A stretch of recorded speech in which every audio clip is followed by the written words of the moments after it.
What is up, my dudes? How is What's everybody? Val got back. What's Yeah. up, Val? Yeah, that's what I was saying. I was back. I tried to get in the last minute. Ah, StreamYard, if you oh, hold on.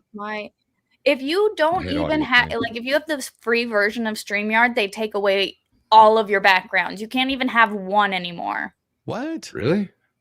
Yeah, I was like, why did it like it used to be if you had the free version, you could at least have one background, and now it's like, nope, you can't have shit. It used to be that you could have a background and then they would have the little emblem up in the corner. Yeah. Yeah, but now they're being extremely stingy. How much more And black can it be? The answer is none. None more black. oh, what's up, chat? How's it going? We are here celebrating the Army's 250th birthday. Damn right. Oh yeah. Woo-hoo. Oh yeah.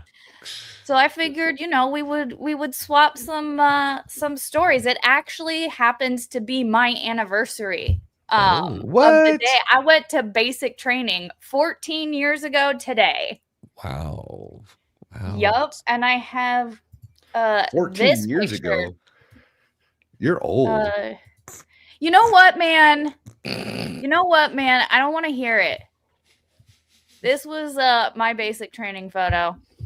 Oh, little baby Flux. Little baby Flux, yeah. That was 19-year-old baby Flux. 19. Good Yeah. Lord. I celebrated my 20th birthday in basic. Yeah, I think I celebrated my 17th in school, but I had one of the longer schools. 13 weeks is what my schooling was for my MOS. But yeah, I mean, let's see, that would have been what, 1986. Okay, you're old. Then yeah. Yeah. Yeah. I was a little before my time. Yeah, if I was if I 2 showed you a years picture old. of it, you go, "What a baby! Look at the baby." Baby I feel like Shizzy. that's all of our pictures. We just look back and go, "Oh, look at the little babies." Well, see, I don't know how Now- yours, like your picture, whenever yours was taken, ours was taken before we went into basic. Same. And Ah. what they, because we had the what Not they call maps, the I'm cunt sorry. cap. 30 So- AG. So that, and they basically threw a hat on you, and you threw a jacket that just covered the facing of you. So it was the same uniform everybody else had. It had no insignia on it, just had U.S. Army, and I think it had some brass on there. It's been a while since I looked at that picture. That was the same Damn. with me. They just threw a top on you, set you up, took a picture. We had a PC, the regular patrol cap, Right. which I don't have one handy. but So yeah. Oh, I have mine. I've This got is a the couple one- around. I'm just not sure where. I was wearing it earlier, and I'm like, this feels wrong. Specialist This feels Flux. wrong. With your little ranger Hell roll. yeah. I see you. I see See, you. and Flux. that's like nobody yelled at me. I think I got yelled at one time, and they're like, "Why is your hat rolled?" And I'm like, "It's not." But if I wanted to ask you guys, if you could go back and do it all over again, would you? Yes. I probably would. Yeah. I would do some things differently, but I would totally do it over again. Yeah. 100%. Fair. I don't know. I got pretty messed up. You know what I mean? Like, I'm not normal anymore. So there's Well, that. But yeah. I'd probably do it. Yeah, but you would still, I don't know. You think about it and you're just like, look at where your life is now. That's it, right? Like, I'm pretty happy right now. Like, I'm Yeah. pretty at peace with where I am in life. So I'd probably do it over again. So I guess Right. what about you, Flux? I would. I mean, I had a moderate, like my Army career was fairly uneventful, I'll say. I got issued away, so that was pretty cool. Pretty good. So I think I would do it again. Yeah. What about you? Same. I Same. would do it again. Yeah. I would do some things differently, but I would do it again. Yeah. Yeah. Yeah. It's definitely. I'm with Mrs. It's Flex. definitely fun. Definitely with Miss Flex. Yes, I would do a lot of things differently, but yeah, some things, not all things. I'm not even like, And where do you really- think you would be if you hadn't gone? Like, I Oh, have that no is a idea great where I'd be question. right now. Good. Probably wouldn't be here. See, I the- can't even imagine it. No. Like I don't know what my life would have been without the military. Mm. Wild, right? Yeah. I'd See, probably and have it's been in jail. Probably been Right? in jail. Yeah. I probably would have. See, the sad part is I know exactly where I'd be. The if I had never gone into the army, I would still be living around my parents. I would be married to some dude with probably a couple babies living like a terrible mask life just to make my parents and my family happy. But thankfully, I joined the army and grew a backbone and got away from the influence of, my parents. Yeah.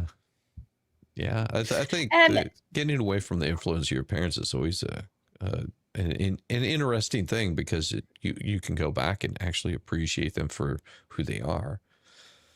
Oh, yeah. It's like, Yeah, and- I definitely. I'm glad that I was able to get the perspective that I have now. And really quick, SF with a $2 super chat. Thank you so much for the $2 super chat. Thank you for serving Flux. Happy birthday, Army. Oh, hell yeah. And a mill with a 250 $2 years. super chat. My dears, thank you so much. If you could change your MOS, what would you change it to? I wouldn't have. I wouldn't have. I wouldn't have. Really? Door kicker. Yeah. I was built for kicking doors, Flux. I was built for it. Yeah. So, okay. So, like, for me, I was at 88 Mike, but cross-trained and served as a 42 Alpha. And then at my next unit, cross-trained and then served as the first was a 92 Fox and then a 42 Alpha. So, like, I had, like, a bunch of different things that I did. Was it not the same for you guys? No, I mean, I Not could have me. easily No, gone, what is it, 24 Bravo, which would have been heavy wheel vehicle mechanic, but I mean, light wheel vehicle mechanic was just fine. It was just been the same amount of schooling. You're you're basically a parts changer. That's all you are at that level until you've experienced more in the military, and moved into like one of those positions where you're actually stripping down motors and crap like that. They're just a glorified parts changer. Oh, it needs a new alternator, needs to put tires on it, that kind of stuff. So, I mean, the really in-depth stuff. I mean, I wish I would have held off longer before going in the military because I think that my rank would have advanced a lot faster had I gone in with some skill behind me. So That's a fair point. Now, when both of you joined, when everybody joined, what rank did you join at? Oh, 0. E0. Just E1. E for Z. E for Z, yeah. I was at E1. Yeah. Oh, Jesus Christ, y'all. I was hearing Valkyrie's voice. I was like, what the hell is happening? How is she in my ears? She's out in the barn. The goat cam's on. I was like, how is she? I was super lost for a minute, y'all. My bad. Woo! Oh, good Lord. That's okay. We had. Go ahead. Oh, I was just going to say, I had a stream a couple weeks ago where I was having a really bad echo, and I spent like 20 or 30 minutes trying to figure it out, and then I realized that it was my stream playing on the desktop and it being played through the desktop. That a girl. Yeah. Yeah. That one really messed me up for a minute. Oh, I think the one thing that I would have done different is I went to your basic airborne school and then I went to RIP, but I was in holdover in RIP for like months, right? And I ended up going home on Christmas Exodus. Yeah. in that holdover. Ooh. Yeah. And then right when I came back, I jumped into a RIP class, and I didn't last very long. I don't think I would have taken that Christmas exodus. I think I would have stayed, and I think that would have had a different outcome there. Yeah. Yeah, because what was it? 2 weeks, 2.5 weeks that you were home? Something like that. Yeah. Wow. Yeah. Just enough time to get really out of shape, really fat, and realize that I had been missing things. You know what I mean? It's first time back home since joining after like 9 months or something ridiculous. It's like, oh, okay. So I could just go to a unit and be done with all this nonsense and like start life again. Yep. Messed my head up a little bit. See, no, I'm thankful that I just went all the way through. And even for where my basic to where my AIT was, we just packed up our stuff and then walked across the street. Oh, same So with we that. had like no time in between. But the infantry doesn't have an AIT. We just have a longer basic training. Yeah. So like we didn't leave anywhere the first time, and then I don't remember if we walked over to airborne school or got a bus over to airborne school, but that was like the next day. It's pretty cool. So did you guys get the little bit of leave right before graduation where they're just like have at it? See you guys back here tomorrow morning for graduation. In basic? Yeah. So no. So okay. So for us, they gave us I don't know 5-6 hours of off base leave. Which was, just, I guess, party central because everybody pretty much got ripped, including yours truly. And at 17, stop it. Oh, at 17, whenever I came back onto base, we were coming back. One of the guys still had a bottle of tequila and waved that thing under my nose, and it was squished in between two people. Not a good idea.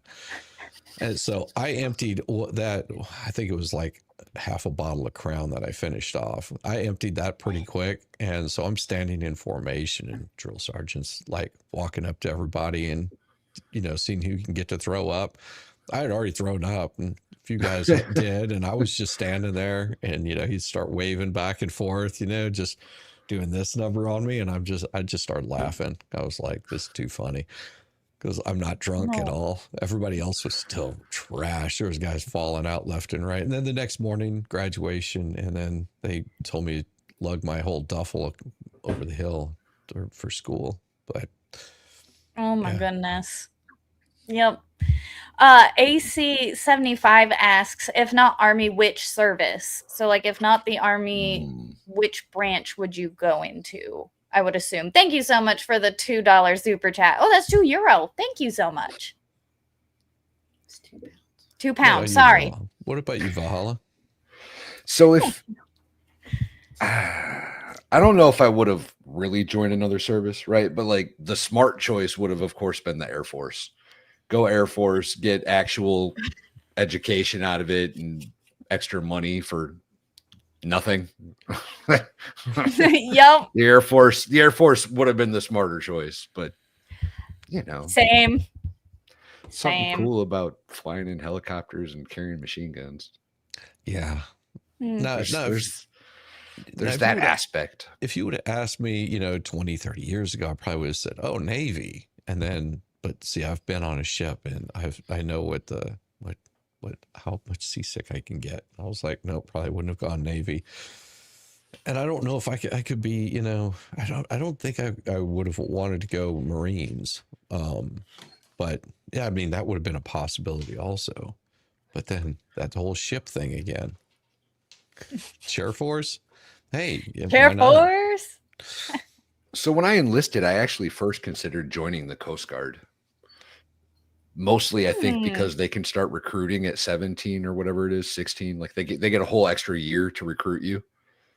So I was like, this Coast Guard thing is awesome. I should check this out. And then everybody started sending me stuff. And I was like, oh, never mind. This is way cooler. Is it because they're not really military? It could be.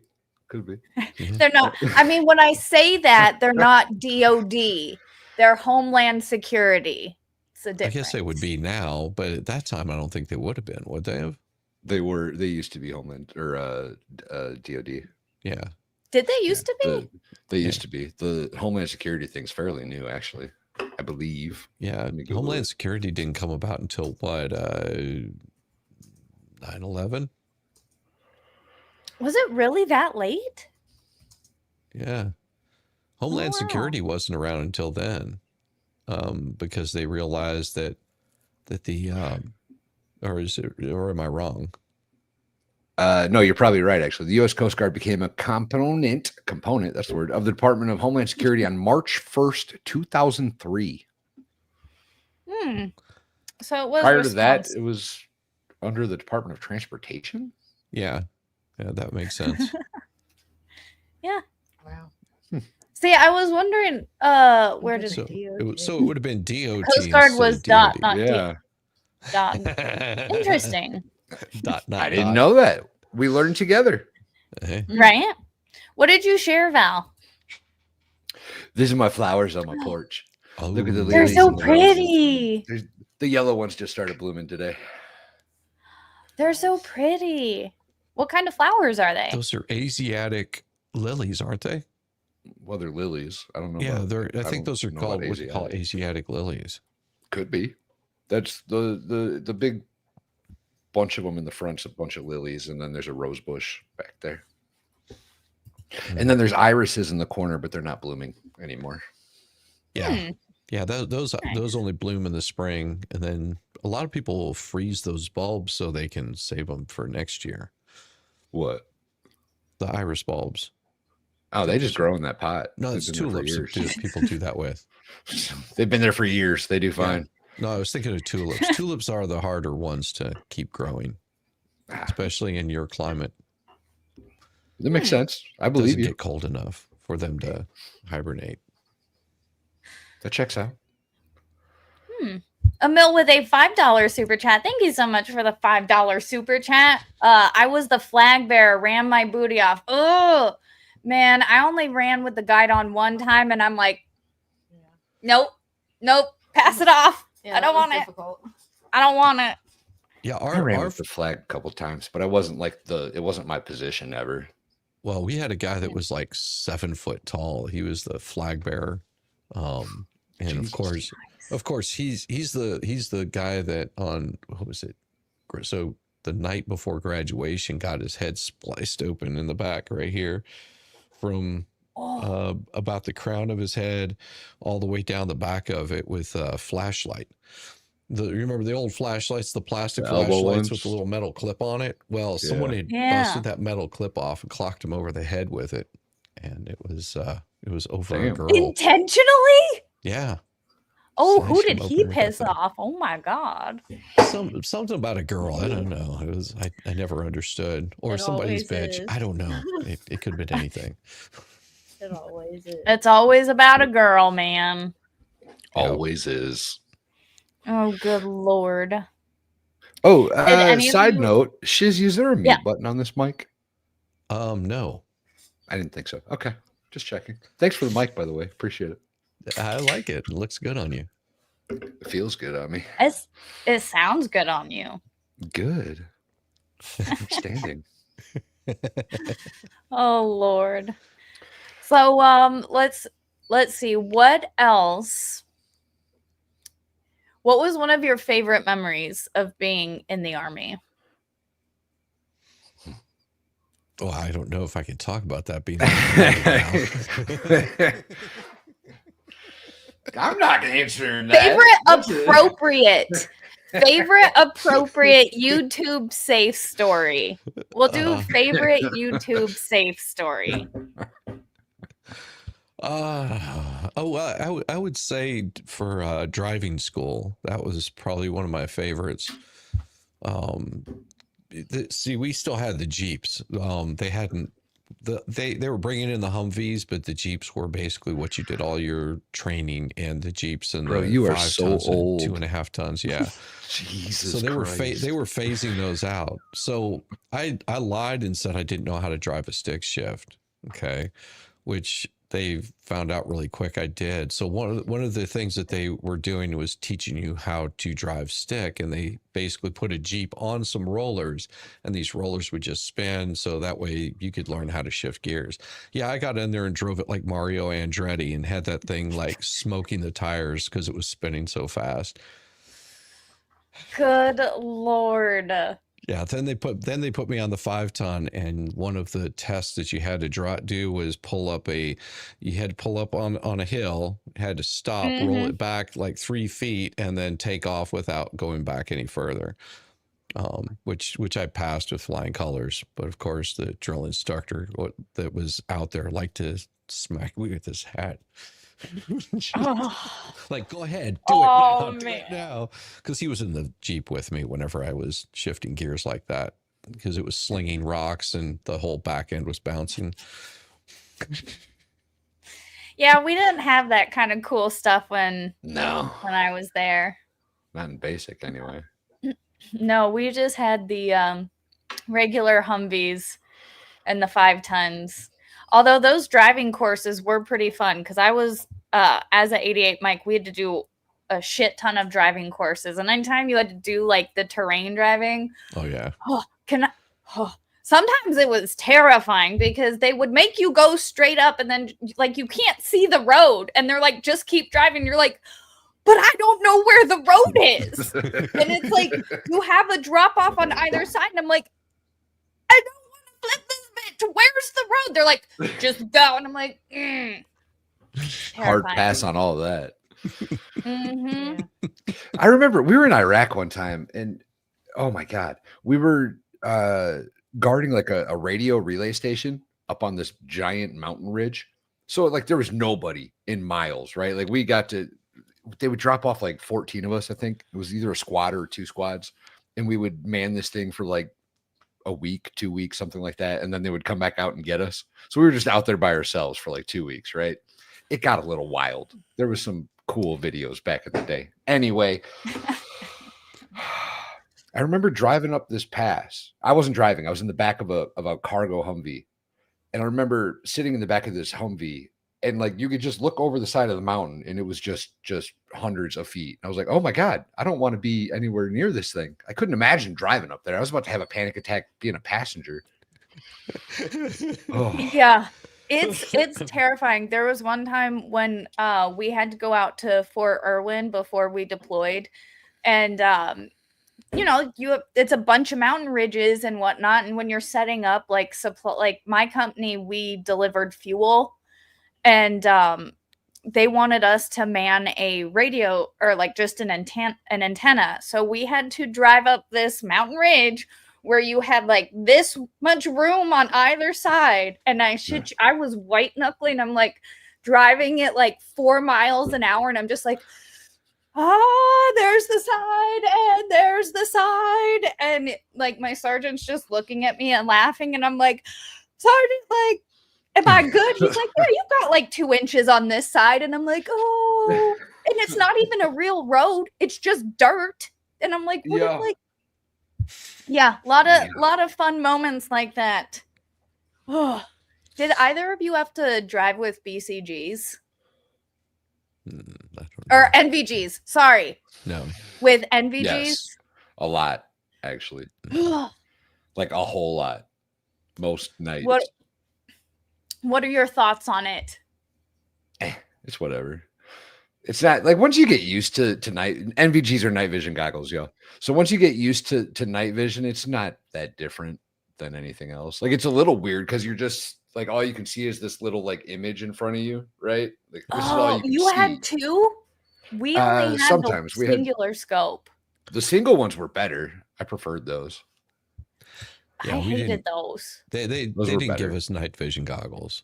No. That would have been nice. No. Well, I actually did stuff in my military career. I don't. Yeah, true. That is true. No. But did you never do like tactical night driving or anything? But there was no night vision goggles. Oh. You just had that's fun. You just had red filters on your headlights and drove really fucking fast. That's wild. Yeah. You are so old. You are so old. I'm like, The Wild West of the I'm military. sitting here. I'm like, would the red light be better though? Because I really hated the NVGs. Like they gave me migraines every time I had to drive because I don't know if it was a depth perception thing because I can't wear my glasses with them. You have to like focus them to. I hated them. You got used to them. So, the one time that I had to drive with MVGs, we were out in the field, and The one time. Sergeant First Class Helpley, you remember him? Yeah. All right, so he was in the path. He was my TC, and we were driving, and it was to get my certification for my night driving. You don't do well with certifications. I don't. So he's like, okay, turn around in here. So, you have like no freaking depth perception at all. So I'm like turning in we're in a canvas Humvee, mind you. Okay. Okay. These things are flapping in the wind. When we turn and all of a sudden I just hear him say, oh, shit, look the fuck out for that burn. Whip my head to the right and we're going up on this fucking berm. There was nothing I could do. We're like up on the berm. I feel us like go like 2 wheels on the freaking Humvee, and there was nothing I could do except like stay in it and like hope we land. We did. We landed upright, and I stopped, and he's like, Jesus Christ, calls me by my name, and he's like, you fucking trying to kill us? I'm like, I'm sorry. I'm so sorry. It's like, I'm gonna let you fucking drive us back to camp, but can you fucking handle that? And I'm like, no, Sergeant. Did you get your certification? I did. He passed me. Probably because he didn't want to ride with you again. Jeez. No kidding. Right? That's probably what it was. Oh my God. See, and I don't understand. There was cactus in that berm and everything. Like, oh. I felt bad because the wind. Like I said, we were in a canvas Humvee. So we come up on that berm and there's all them cactus and everything. I'm just riding right through it and over it. And you're a mechanic. You're the reason mechanics hate. I had to fix it. Oh, speaking of fixing, so at the end of our training, we had a test where basically they put a group of people, I think it was like 3 on a vehicle, and you had to diagnose it, fix the problem, all that kind of crap. I had tonsillitis. So not once, but twice. So this was the first time was during electrical class, whenever we were doing electronics. Yeah, I passed out because I was running a fever of like 103 or something. It was bad. I had strep throat and tonsillitis, and then whenever I was finishing, and it happened on a weekend, by Monday I was back in school. But then at the very end I got it again, and it happened on the weekend. I come back and I literally got my discharge and went to the final class where they were doing the test, and they wouldn't let me take the test. They wouldn't let me do any hands-on. But what the first sergeant did was come up to me and he goes, we're going to go to each one of these vehicles and you're going to describe everything step by step that you're going to do. So I got it worse than everybody else because I didn't do any of the hands-on on just one vehicle. I had to walk to each one of them and go, here's how you change out the alternator, every single step that you had to do. Here's how you change, diagnose this. And, our diagnostic tools were this like 36 pin thing with, I can't remember what it was, but it was basically a box that had flip cards in it. So you do the first one and it tells you, is the battery connected? That's the first thing. Awesome. And then you flip the little page and then it would give you another code, and then you had to flip to that little code. And that's how they diagnosed. It was so horrible. It was like, well, I could have told you what the problem was because, well, there's no belt on the alternator. So that's why it's not charging. No. You had to go through 50 steps just to get there. And it's just like, oh, I hated it. I hated that. That was the part I really hated the worst. It was the step by step. Yeah, that sounds annoying. It was very annoying. That's not how it worked in Iraq, I guess, right? Like Right? they got to the point in Iraq where like they would make us come in and work on the trucks, and it sucked real bad. So we'd have to spend. Did you have did you have like 2.5 ton trucks at that point? The deuce and a half? No, well, we did, but we so the first deployment we had literal cargo Humvees, right? Like the personnel ones that no armor at all, just the benches in the back. And then sometime in the first deployment, they upgraded some of us or most of us or all of us. I don't remember. But in the second deployment, we had up armor Humvees. But anytime, so you're attached to your Humvee, right? And anytime your Humvee has to go to maintenance, by then we'd have to spend all day at the damn motor pool working on the stupid truck instead of the mechanics doing their job. Motor pool days were not fun days. We didn't like that. We didn't like it at all. Well, it also made you take care of your vehicle, didn't it? No, we didn't break them. They just got blown up. So we'd have to sit there and like replace everything instead of the. Oh, it was bad. I'm a little bitter. I don't know if you guys caught on or not. Just a little. Stupid mechanics, not doing shit. Ugh, so mad. Oh Lord. And Emil with a $2 super chat. Thank you so much. Sam Huff, my friend, RIP. Thank you so much for that $2 super chat. And Billy Aoki with a 25-month member chat. Thank you so much for being I've been doing this for like 2 years. I know. Over 2 years. I mean, it's over 2 years, but still, that's a long time. It is. Yeah. We all kind of started this journey together, the same time frame, right? Yeah, I'm pretty. Yeah. I think so. Yeah. I think. Yeah. You might have been before us. Yeah. Me and Shizzy, we were talking about it the other day. Me and Shizzy literally started on the same stream on YouTube. Yeah. Oh wow! What stream? Yeah. Aussie, it was an Aussie stream. Yeah. Nice. Yeah. I think it was his 24-hour one, right? Yeah, it was. I think it was his second 24-hour one. Oh, dang. That was. Yeah, he got to the point where he hated everybody. Chat was ragging on him, so he finally just started bringing us on. Me and Shizzy met that day. Yeah. First YouTube stream ever. Yeah. And then we got to meet in person last week. Yeah. How was that? I mean, other than y'all spreading the plague and everything. Hey, it was a biological attack by Denmark, and we will not stand for it. There will be repercussions. Gas mask next year. Oh, damn. Danish flu, y'all. We all got the Danish flu.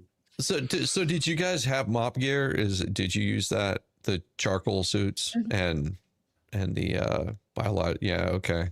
I wasn't sure if they had gotten rid of those things by the time, because those things were. Dude, there was for my first deployment in Iraq, there was a couple times when they made us bring it with. They're like, we don't know exactly what we're gonna find. You should take this. I'm like, oh yeah, yay.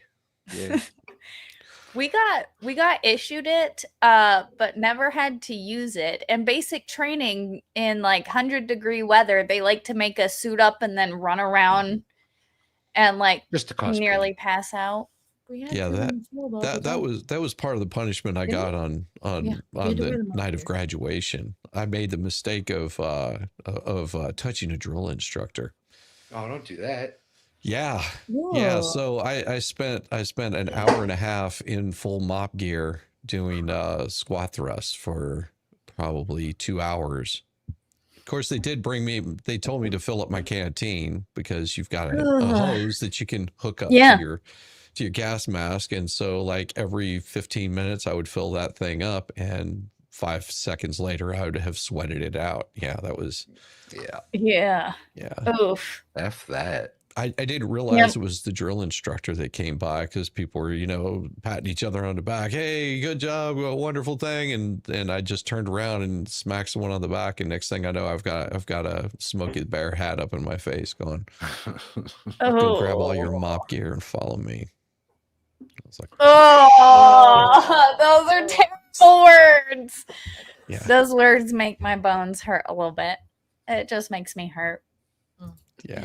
Thank you so much for the $2 super chat, Emil. Much love. And Vice Baby with a $10 What's super up, chat. Connor? Thank you so much, Connor. Happy How you birthday doing, to buddy? the people on the panel. Yes. 250. What is that? What was that maneuver there? The little crab walk. It's the I dig it. Some sort of belly 250. dance, I'm thinking. Yeah. It's a mix between a belly dance and raise the roof from a tired, hurting Millennial. person. What was the crab in Moana? The what? The crab from Moana? I have not seen that movie. Shut your dirty whore mouth. Listen here. She showed woman. me Wally for the first time last week.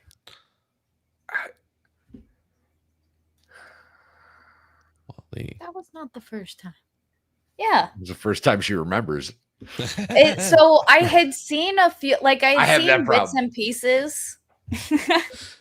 I had seen bits and pieces of it, but I never saw the whole thing all the way through. And I've not seen Moana either. So I You don't have know. to watch Moana. You absolutely have to. Do I have to? Yes. Yeah. Is it criminal like it's- not to? Yeah, it's amazing. Moana Have is you seen it? awesome. That's pretty good. It's awesome. Oh, It's like the best they've done since, I don't know, really? Nemo, when Nemo was still part of Disney or whatever.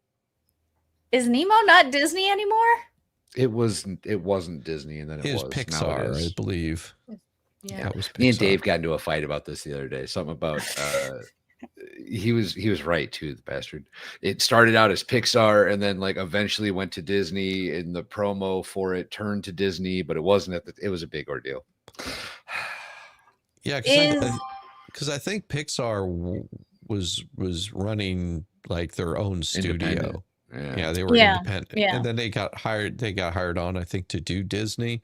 So it was like Pixar Disney, and then Pixar like separated away from Disney and does its own thing now again or something. I don't know. I Oh. can't remember how that all works. I I'm think- old. I don't they remember. they anymore. all work for each other anyways. Pretty much. Yeah. Pretty much. Mhm.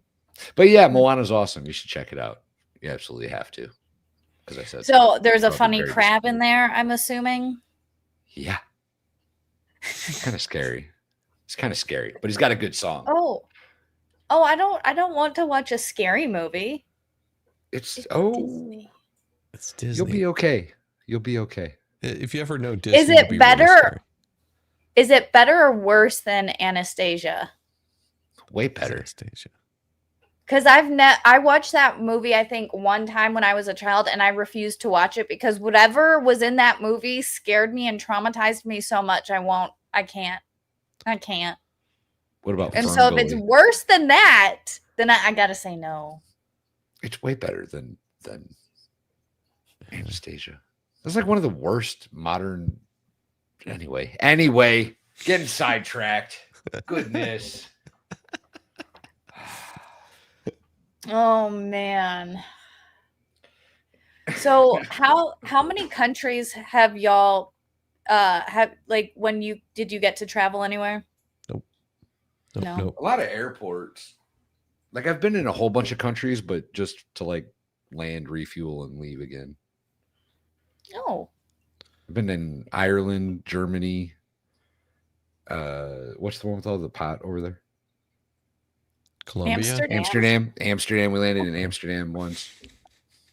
They didn't let us off the plane in Amsterdam. We had to stay on the plane there. Oh, Turkey, why. Kuwait, Iraq, obviously. well, I think there's more. Well, no, Turkey would be more hash than pot. So No, I was talking about Amsterdam. We landed in Amsterdam. They wouldn't let anybody off the plane. They're like, nah. We were on our way over. They're like, we're going to lose half the force if we let them off the plane. We're not doing that. probably they would have gone to the red light district in Amsterdam. I doubt they would have been worried about the pot smoking because that would have got them booted out. But the ladies, that would have got them in trouble. And we now have IT Goatee Brad in the house. What's up, up, Brad? What's up, Brad? How you doing? I figured out what your thing is. If this isn't, the Raise the Roost thing, that's the Durka Muhammad Jihad steered move. I like it. I like it. From Team America World Police. Yes. Hell yeah. That's what I'm talking about. How you doing? How's life going? Life is good. I got my Flag Day cookies and Star Spangled Banner cake. Oh. Right now on my Are desk. those Yep. those the little Debbie cakes? Yes. Those are the greatest ever. That sounds yummy. They are delicious. That sounds yummy. Yeah, it does. I love the little Debbies so much. It's like they're my kryptonite. Like the zebra cakes, Yep. a little Debbie cake. Like, Can confirm. I was could walking smash an in- entire box. I was walking through the self-checkout at Meijer, and they had all the things that they want you to buy as you're walking through self-checkout. And I was like, oh, dang it, you got me. And then... Oh, good Lord. So we were talking earlier. If you could change your MOS to anything, what other MOS would you have? So I went in 25 Bravo, which meant I get I got trained in Fort Gordon. And I contemplated going to, when they initially got me, they said, your ASVAB score is top tier. You can basically be whatever you want. And I was like, I want to shoot missiles. And they're like, no, you don't. You want to do something else, like something smart. So I was like, well, I like computers. They go, great, 25 Bravo, there you go. And then it just so happened that 2007 is when they were like, we need every 25 Bravo all the time right now. So they just flooded it. And what's then 25 Bravo? That's a computer technician. Okay. And then when it came time to get ready for promotion, every promotion cycle was 798. So you could not promote unless you were the pinnacle of your MOS. So when I was I came into my first duty station non-deployable, I was in a slot that was already stated that I was going to go to Afghanistan within 3 weeks of landing, but I couldn't. So then they're like, well, crap, now what are we going to do with you? So they had to find stuff for me to do at this battalion. And I ended up getting attached to HHC to join the S6 for the battalion. And then I got to do computer stuff for them instead. Oh, that's cool. That's lucky. That's Yeah. lucky. Yeah. But if I knew about the 35 series, there was a computer technician job in the 35 series that I may have liked better and What's would have the had the 35 opportunity. series? That's like MI stuff. Okay. That's Instead the of- cool stuff. Yeah, Yeah. that would have been pretty much where I wanted to go. Yeah, the ones that like, because there were so many mechanics, just for me to even raise rank, because I mean I got out of basic training as an E3, and within 2 weeks of being at my duty station, I was already an E4. Oh wow. And they said, yeah, your rank is peaked out until somebody leaves. And he just got promoted to E5, and nope. So they wouldn't let me go any further. They were just like, nope, you're here until he leaves. That might be 15, 20 years. We'll see. What? So I was like, you bastards. And then I switched MOS 111 Bravo for about a year, and then was put in another duty station, and then came back for because I heard there was going to be an opening. And by that time I started working in pipeline construction again and was making too much money, and I just put in for my discharge. Mhm. Yeah, See but ya. the interesting thing about the 25s is that because you went in, they gave you some basic route switch training. Like, you basically had a pipeline to go straight into any defense contractor and make 5 times what you were making in the Army. Yeah. So it was just so easy to make that jump. That was like, I'm non-deployable, I'm getting med boarded, just go. And it'll be easier. That'd have been the smart choice, right? Yeah, much more profitable. Much more profitable. Nah, I'm a dummy. I was like, no, let me carry guns. This will transfer to civilian life well. Yeah. Yeah. I was just a truck driver, so yeah. I didn't want to do that. Well, it's definitely not the most fun. And see, I thought that, being a mechanic, oh shoot, this is going to transfer out really good in the real world. But you have to understand, when I got out there, the training to be a mechanic, because like now you've got, it's almost like a bunch of shade tree mechanics in any sort of place. Like you go to like these shops like Pep Boys, places like that. They're a lot of them are skilled mechanics, but they have no specialty whatsoever. It wasn't until I started working for Honda that I started to understand more about the specialty aspect of it. I mean, just for Honda, there's over like 900 courses that you have just to get your master certification as a master tech. Back in the day, whenever I started, it was, you had to go to GM to learn how to do one specific thing. Like maybe it's transmission, maybe it's changing out tires, but it's very specialized. And at that time, there wasn't any computer classes, so everything was done by book. And then you had to go in and physically take those tests. And if you were working for a shop, say you were working for Goodyear, you would have to go to GM, you would have to take their training, and it was costly. It was very expensive. Of course, mechanics at that point in time were making anywhere between $50 and $100 an hour. So that's where I was like, oh yeah, I'll go into as a mechanic and I'll come out and I can, make money as a mechanic. Not the same. Silly fool. Silly fool. It reminds me of... Go ahead. Oh, you go ahead first. I was just say, I've been watching the Unsub podcast for quite a while now, and they were talking about how the acquisition contracts in the DoD are so onerous because for like Stryker vehicles, if something happened to a Stryker vehicle, mechanics can't interact with the armor on the Stryker vehicles because they need to have General Dynamic contractors come out, do any of the fixes and repairs. Oh, wow. So that's how restrictive they can be on any modifications or whatnot. And they're moving away from that in the new lines. So they have this new vehicle coming online that's basically a Colorado, but they took the frame off and then put on what amounts to like a Warthog style seating. Okay. And they said that they can make those for like $150,000. And that's going to be the new infantry carrier that's not up armored or anything. Wow. Cool. Interesting. That's going to be crazy. Yeah. Yeah, I mean, it was like the Humvee, it was a really odd engine, the way that they had it mounted inside its chassis.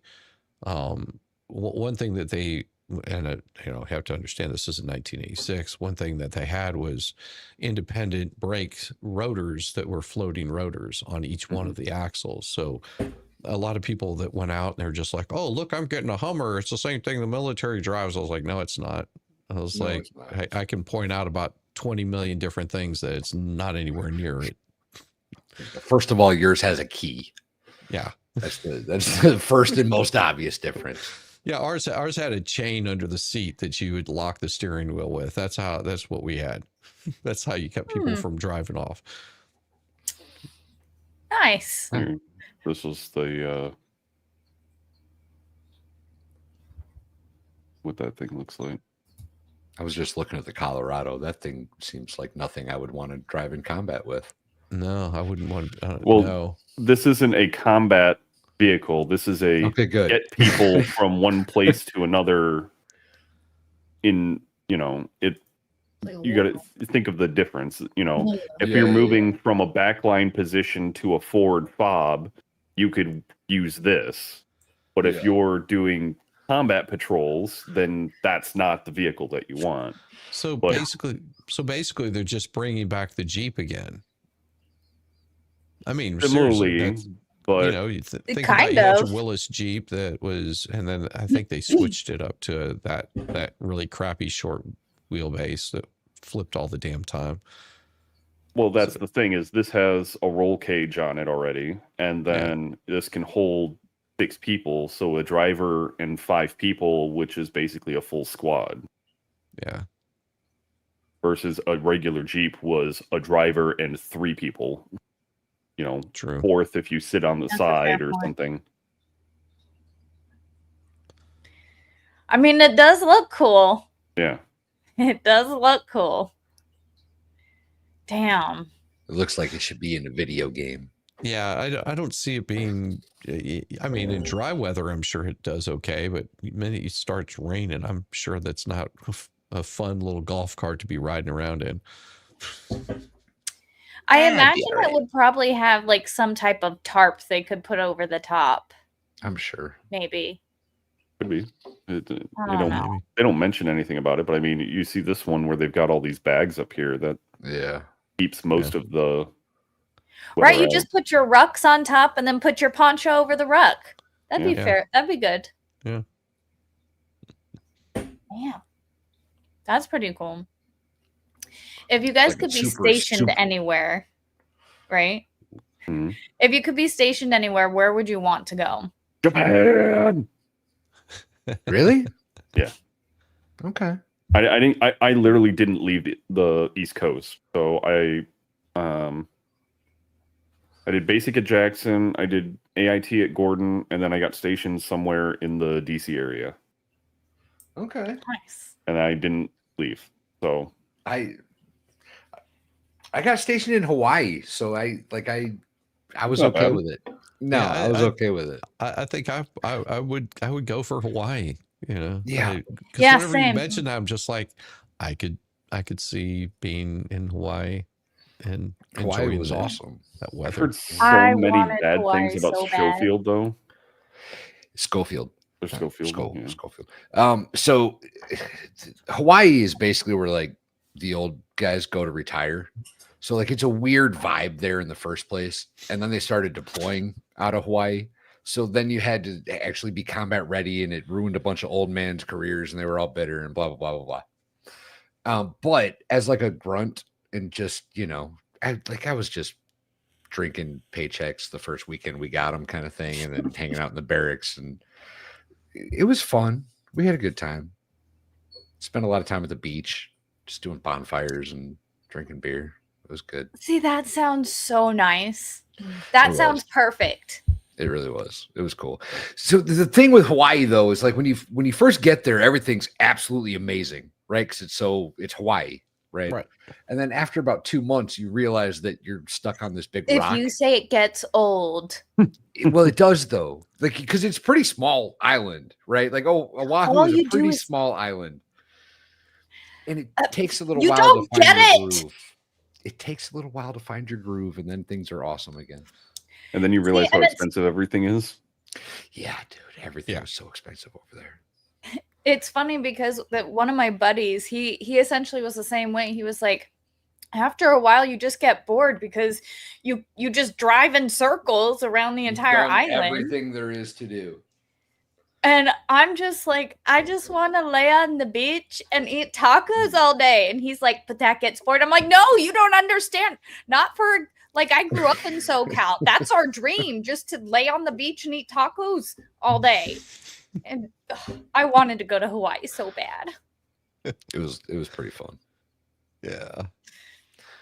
I got Really really I got really terribly sunburned the first day I was there. Like we got in at some ass hour in the morning, had to wait for like the morning brief, the safety brief for everybody that's first coming in before you even get to your unit and everything, right? As soon as they released us from that, a bunch of us went straight downtown and rented longboards and tried to learn how to surf. Within like we were on the island for maybe, I don't know, 8 hours at this point. So we're all sitting out in the middle of the ocean, just getting absolutely fried by the sun. Had blisters covering my back. It was bad. It was Oh, bad. It was bad. It was a bad sunburn, Nothing like going from the Midwest to being in bro. And I was in basic training in AIT and airborne school and stuff for like 9 months before that. So like I hadn't seen sun at all. No. It was terrible. Oh, It was so bad. They threatened to give me an Article 15. no shit. Yeah, because you burn yourself that bad. They don't like that. Man, No, we had guys in basic training like get Article 15s left and right. It was insane. It was just. It seemed like every training. Yeah, like we had one guy that came in and blew out his back like the first 2 weeks that we were there. It's just like, yeah. And damn. Yeah. I'm trying to find this one picture. We had to go out to Fort Irwin and we were just out in the sun for like 3 weeks straight. And the tan lines, the uniform gives you. It's unfortunate. It is. Is Fort Irwin where So Heather May asks, what is an Article 15? It's medical discharge. It's a medical discharge. No. It's a disciplinary action. It's you got in trouble and they can either take your rank or your pay and give you extra duty or all of the above. So I'm thinking Section 8 then. I think I don't know what you're thinking. Medical. I don't know what the code is for it. Or yeah, I can't remember. I was thinking it was Article 15. You're right. You're right, though. We used to call it med board when you got medically discharged. Yeah, we had guys. Yeah, that's what we called it too. They fucked up their backs. Yeah. Saving this picture. It's weird they would say an Article 15 for getting a sunburn. Well, because you're not taking care of government property. They threatened me basically if I didn't do PT, they were going to give me one, and I was like, okay, really? No big deal there. Yeah, and then they spent that morning doing all ab workout, so I was laying on my back the whole time doing flutter kicks and sit-ups and shit. It was bad. It hurt so bad. Section 8 isn't just medically unstable. It's just medical discharge. It's anything to do with medical. I mean, Section 8, Section 8, they'd be cuckoo, but also you get Section 8 for a broken leg. It's just a medical discharge. That's what I was trying to remember. I thought it was Article 15, but you're right. It's been what, 4 decades now? So it's been close to 4 decades since I was in the military. You are so old, bro. Yeah. You don't look it. Thank you. I appreciate it. Like, damn. He does in real life. He's all shriveled up and short.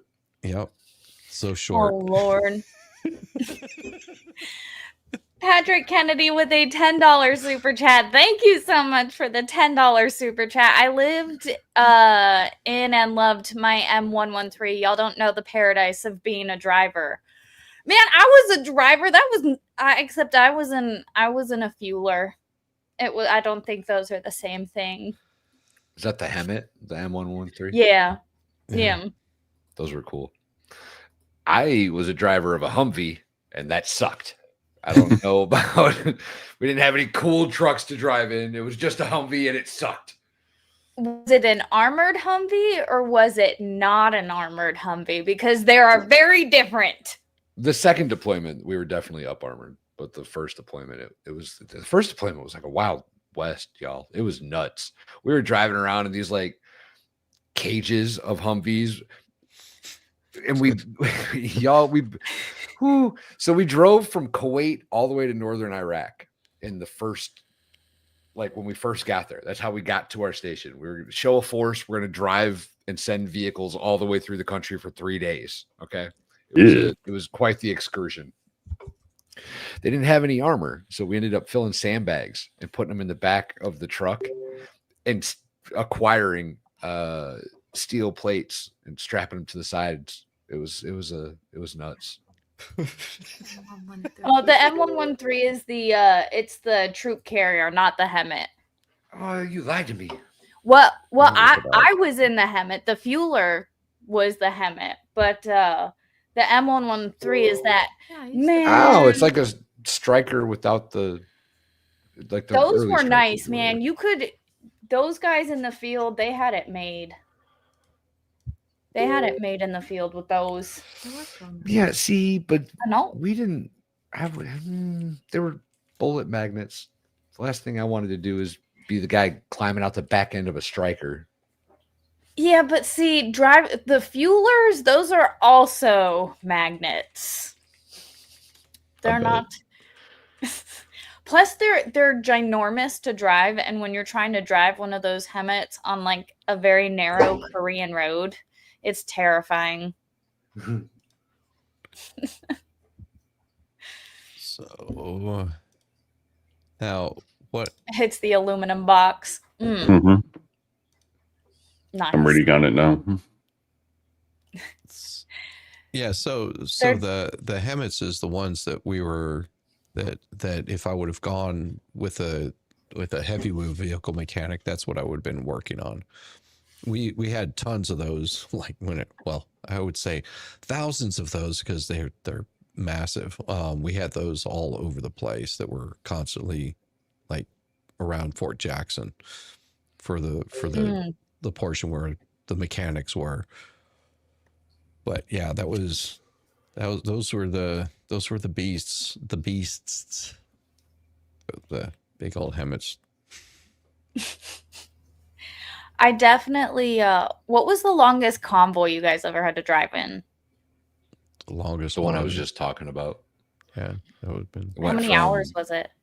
It was 3 days. Oh, like no. Like what's without having a rest period? 3 days?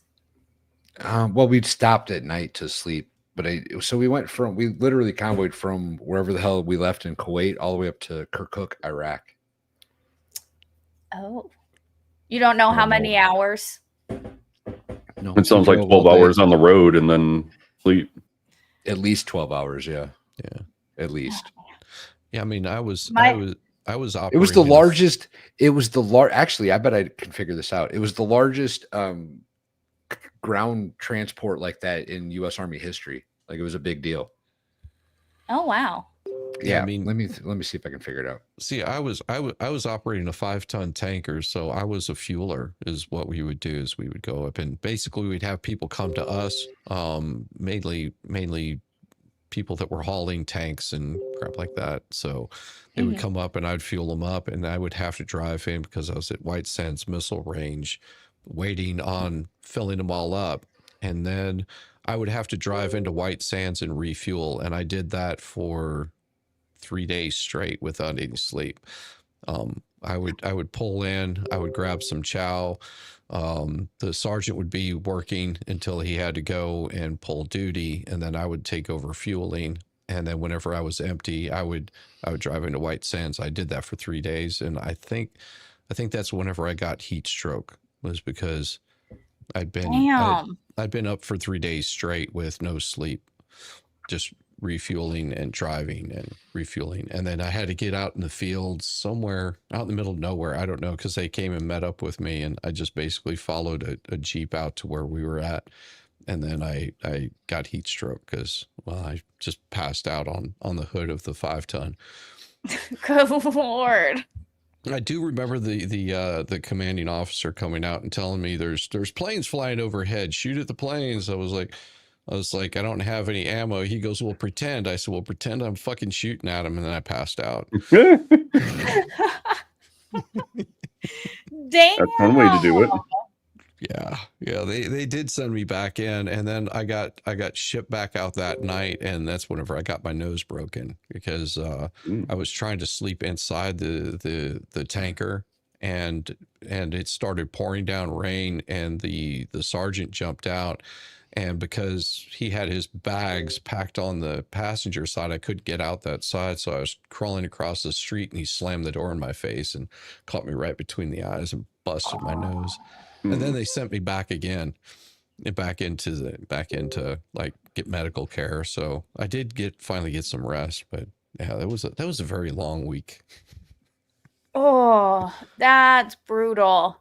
And White Sands is such a not forgiving place. No, no, it's not. It's a terrible place. Hot. We were taking the generator thermometers and sticking them in the sand, and they were reading 121 degrees. We had one guy wandered off for 2 days. They did find him. He wandered off and dehydrated, and they found him. He was passed out Like, yeah. Damn. Yeah, it was brutal. It's brutal. Sounds terrible. That's the Army for you. Good memories. Oh boy. Alrighty. I'm not sure what this operation was called, but it was a big deal. Nice. I was part of a chaparral I give defense up. unit, so that's what we did. So missiles. I don't even know if they have them anymore. I remember the governor from New Mexico was sitting there going, "So hey, what does it cost to fire off one of these things?" You have to remember this is 1986 at the time. So he was like, "Oh, what does it cost to fire off?" He was like, "Oh, each time we fire one of those off, it's 125,000." And the guy was just like, "Oh, really?" That's he goes, "Oh yeah, and the ones that don't fire off, those still cost 125,000." That checks out. Yep. And those things carried 4 of them on there, and of course, at that point in time, you could buy a house for 125,000. So it's just like, oh yeah, great. So every time you launch one of those, you're launching a brand new BMW into the air. Great. What missile was that? It was a shot. I don't know what the missile was. It was the Stingers had just started coming out at that point in time, but it was if you look up chaparral defense units, they're pretty cool. I was an assistant javelin gunner briefly. Oh yeah, javelins. That's a cool missile system. It's the missiles that you launch. It's got something called a clue is what you fire it through. The CLU. I don't remember what it stands for. The Sidewinder. The clue shoots, and then the javelin's up here. The javelin shoots out, and it goes up, and it lands directly on top of the target. It's a pretty awesome missile system. Yeah. That is neat. It can also shoot directly. I'll pull up a little video, but I won't play the sound on it. It's the MIM-72A missile is based on the Sidewinder. Yeah, so there you go. This is what it looked like. So this particular piece right here, you would set up inside of it, and it could rotate 180 degrees, 360 degrees, go vertical. Yeah, that's you just basically climb inside of it, and you're inside of like a cockpit. That's so cool. Yeah, those were the ones that was the unit that I worked with. And I mean, we had, see them loading a thing up. Give you any idea. They're a mess. Yeah, track vehicles. Those are cool little things, though. Yeah. It's really cool to watch them work too, because those little Scud missiles that were being fired over. Well, because you weren't even born yet. They had these things called Scud missiles that were being fired. These used to track those and shoot them out of the sky. It was pretty impressive little pieces. But yeah. Man, I feel like the Army doesn't have cool stuff like that anymore. I mean, if you look at it, it's very basic. There's not a whole lot to it. But it's the M113 without the crew carry. Yeah. Yeah. Yeah, basically. Yeah. It's just got the cool guns or the cool missiles on it. Yeah, no, that is the cool part about them. But yeah, you see those little metal rails right there. They set those up, and then you could tarp the whole thing. Put camouflage I was wondering what that was. Yeah, those are just for doing camouflage over them. But these things, the unit, actually that might have been my old unit right there, because that's what it looked like around the outside. Somebody stole one of these one night. Oh, nice. Yeah. Well, then just drove it out into the field. Just took off. Just took it for a night drive? Yeah, just took it for a night drive. These did have night vision in them.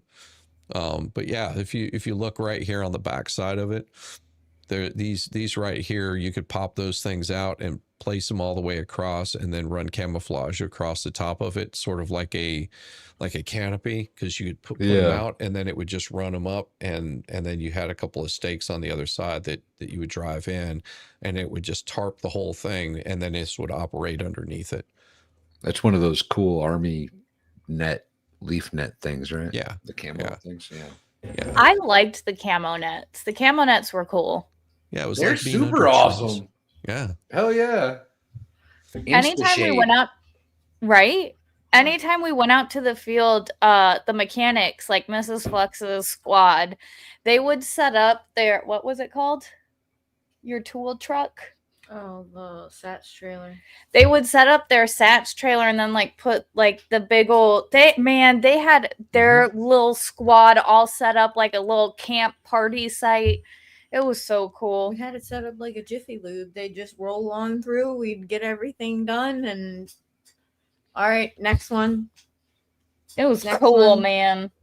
Some days I was tire rotation. Other days I changed the oil.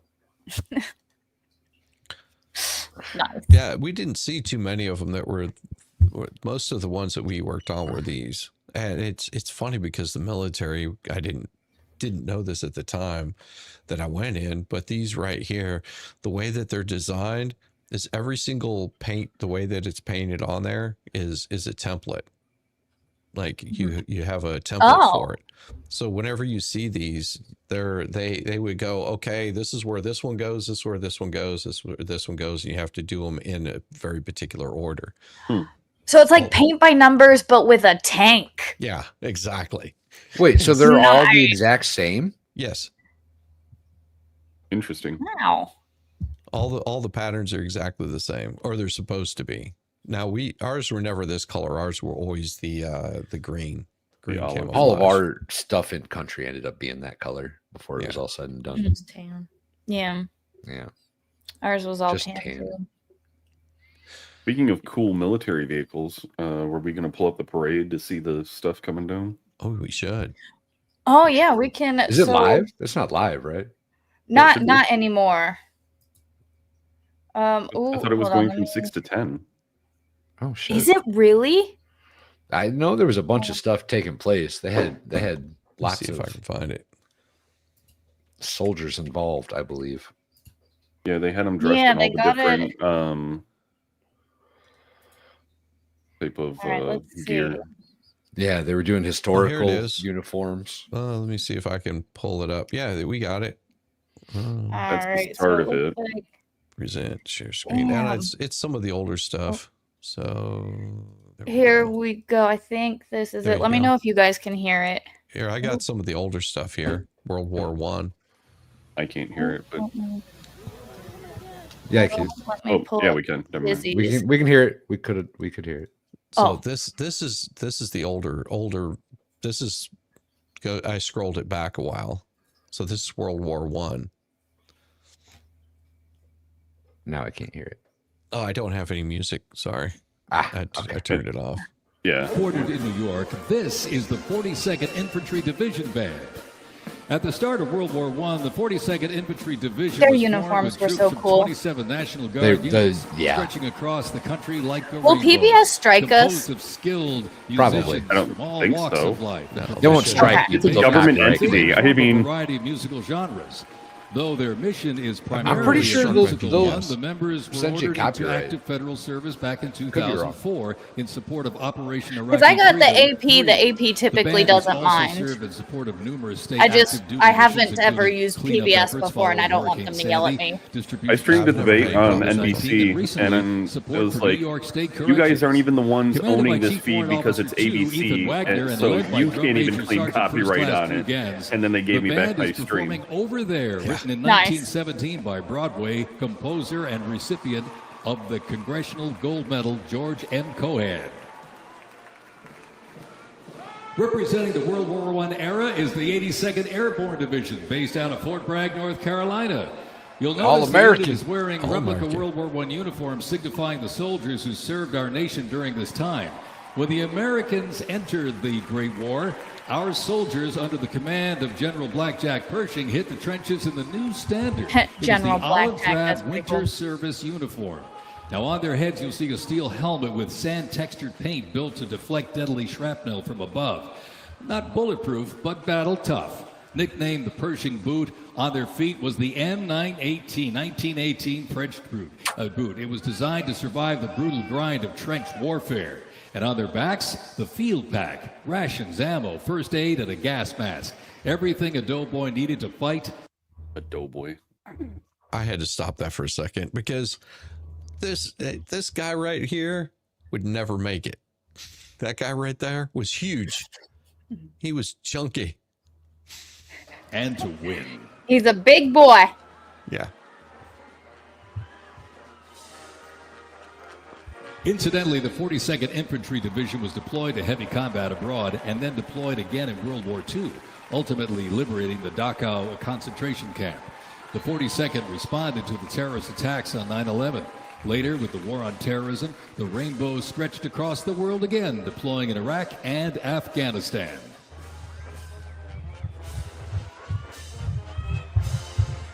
And Emil with a Thundering $2 into super view, chat. the Thank you so pride much, of Emil, Fort for the Sill, $2 US super Army chat. These Artillery guys half aren't going to section. do shit. This is literally powered by horsepower and heritage. This elite ceremonial unit honors the legacy of the Army's horse-drawn artillery. With precision, field discipline, artillery. and 6 majestic horses pulling a vintage 1918 caisson, the half section keeps tradition alive and rolling strong. Representing the power, pride, and precision of America's field artillery, this is Fort Sill's finest, ladies and gentlemen.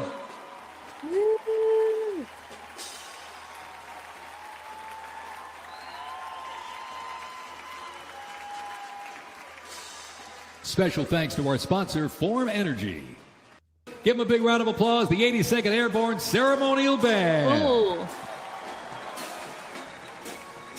The Cadillac of the Sky, the P-51 Mustang. From the That's sky, neat. we're back down on the ground. In World War II, one vehicle led the I charge, the didn't do legendary quarter-ton 4x4 command recon vehicle, the Jeep. You might yeah, have that's a cool. No, Jeep in not the driveway, really. but not like this. The U.S. Army truck quarter-ton 4x4 command Did you guys reconnaissance, learn better any, known as like, the Jeep, super was history an and iconic vehicle basic? of World War II and was the world's No. first mass-produced Not four-wheel drive really. vehicle.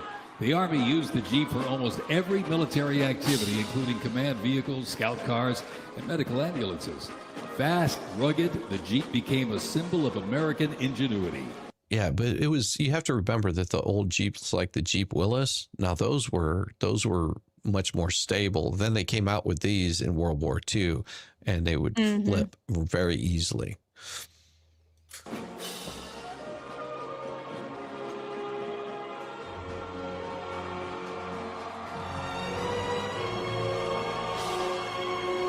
From Fort Bragg, North Carolina, this is the 82nd Airborne Ceremonial Band.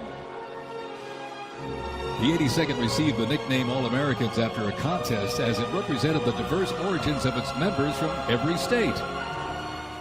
This name remains today symbolized by their iconic AA patch. Fort Bragg's finest, ladies and gentlemen. I love that he Give them a big stands round for of them. applause. The 82nd Airborne Ceremonial Band. Yep.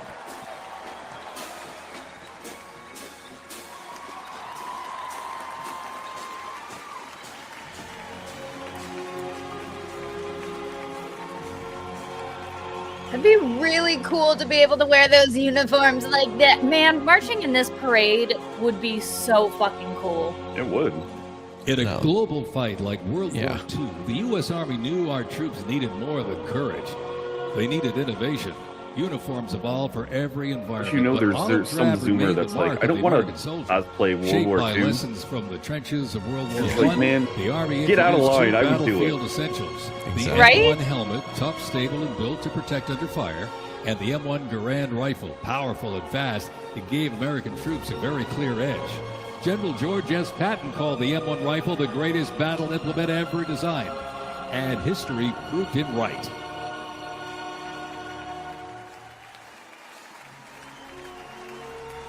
The 82nd Airborne Division. The unit is best known for their bravery on D-Day when 12,000 parachute and glider troops destroyed German supply lines after fighting for 33 days straight.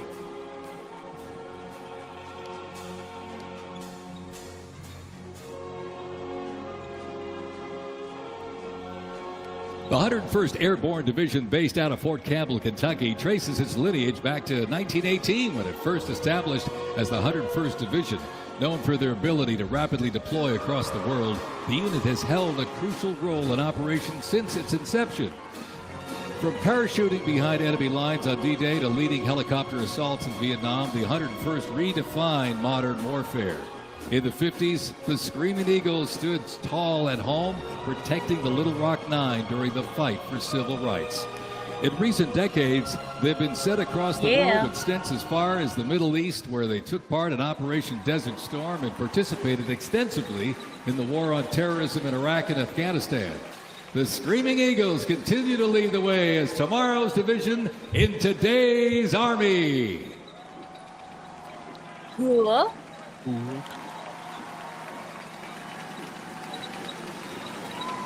The iconic Sherman tank is here, ladies and gentlemen. It was the cornerstone of the U.S. Armed Forces, showing its military might. There's very few Shermans still it around. It became one of the most influential tank designs of the 20th century. The M4 tank was nicknamed the Sherman tank after Civil War General William Tecumseh Sherman. Actually, he was named by the British. With almost 50,000 produced during World War II, the Sherman tank was in active service until 1957. In World War II, the M16 half-track was a force to be reckoned with. It was a self-propelled anti-aircraft weapon with speed, firepower, and grit. Nicknamed the Meat Chopper, its quad 50 caliber mount could unleash 2,300 rounds a minute. Quite devastating. It served through Korea, Vietnam, and beyond, and remains in use in U.S. allies to this day. The M16 half-track brings the fight wherever it rolls.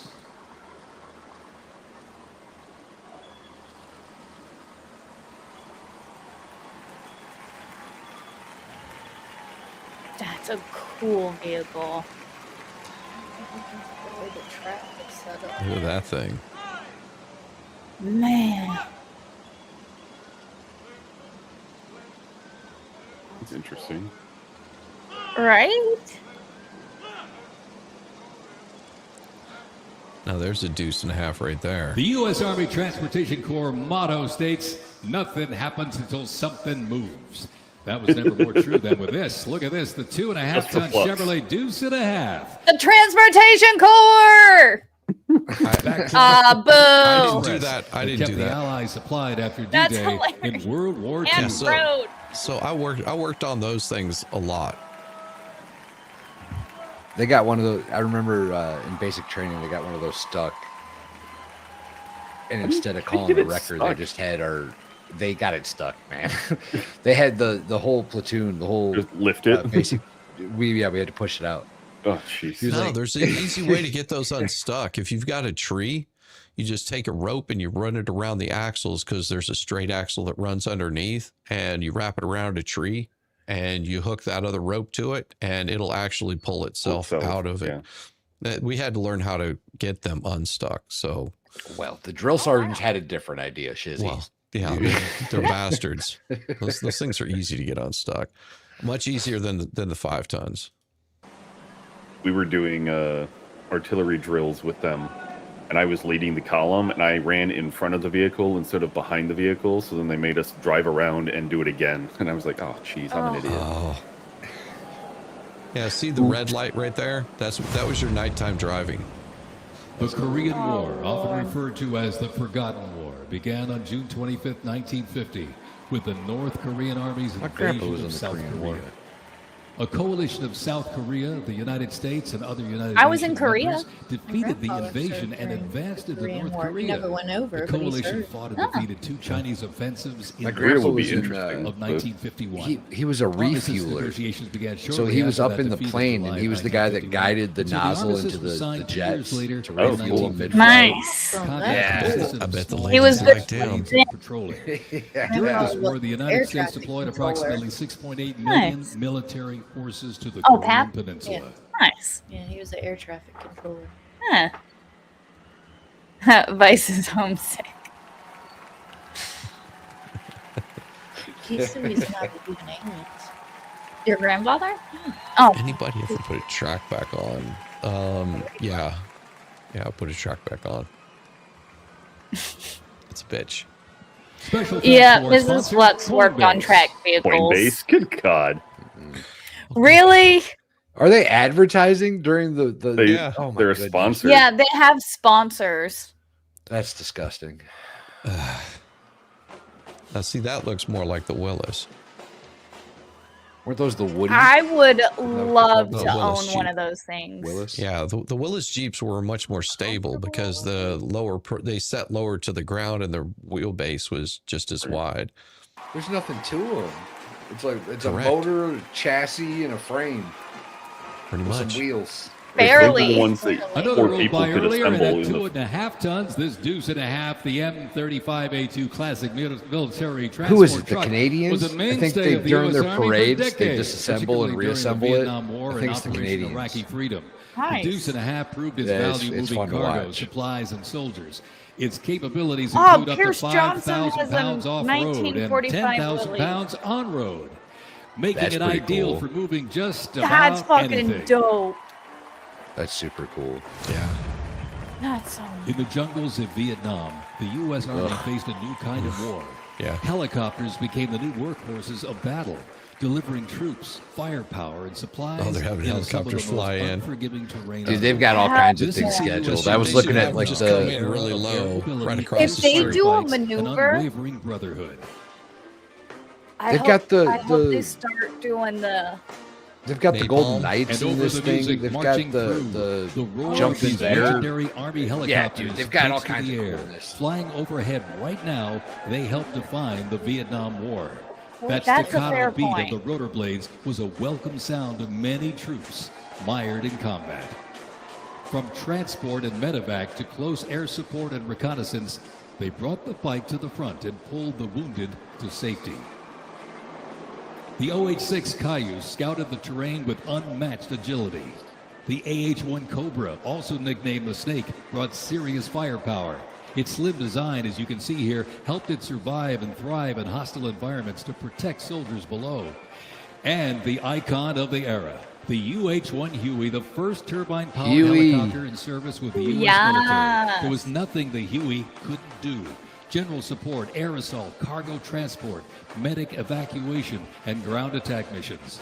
The Cayuse, Cobra, and Huey, ladies and gentlemen, three iconic Army symbols in the sky. Yeah, they should bring those things in low. Just That would be so Wash cool. everyone out. Oh, Cavalry Division here- Band based here out of comes Fort the cav Cavazos, unit. Texas, has played a vital role in Here U.S. comes the military cavalry history. with no Since its origins horses. back in 1855 as the band of the 2nd Cavalry, it has supported operations from the Civil War to Got their Desert Storm. spurs, but no Over time, it's horses. evolved into a powerful force using music to strengthen bonds between soldiers and engage with communities.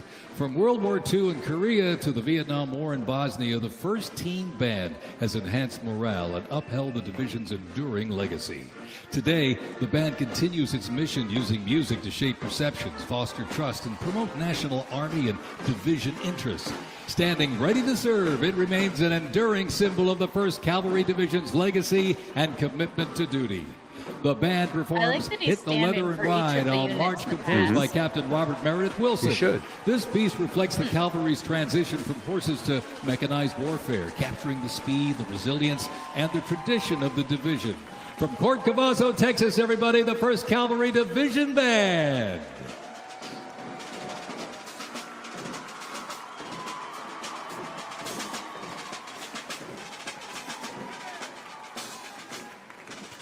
The U.S. Army deployed large numbers of troops in support of the Vietnam War.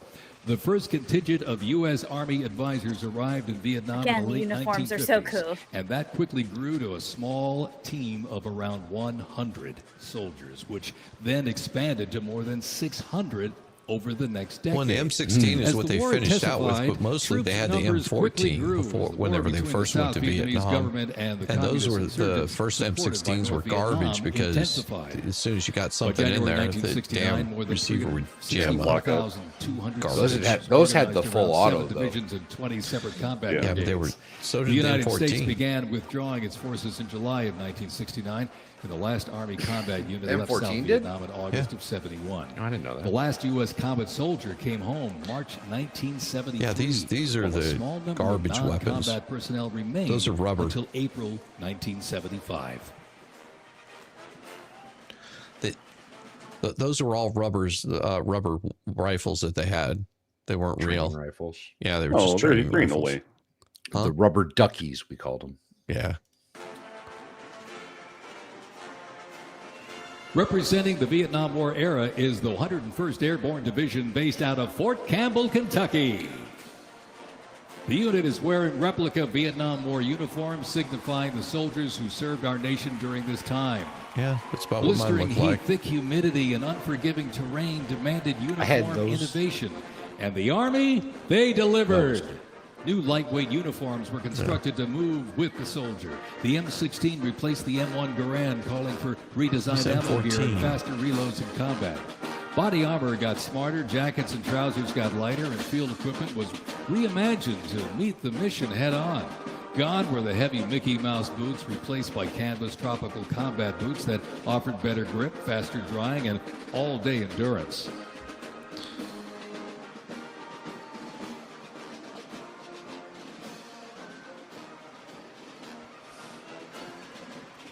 Special thanks to our sponsor, Oracle. That's so bizarre to me. Yeah, it's it so is. bizarre. Isn't it?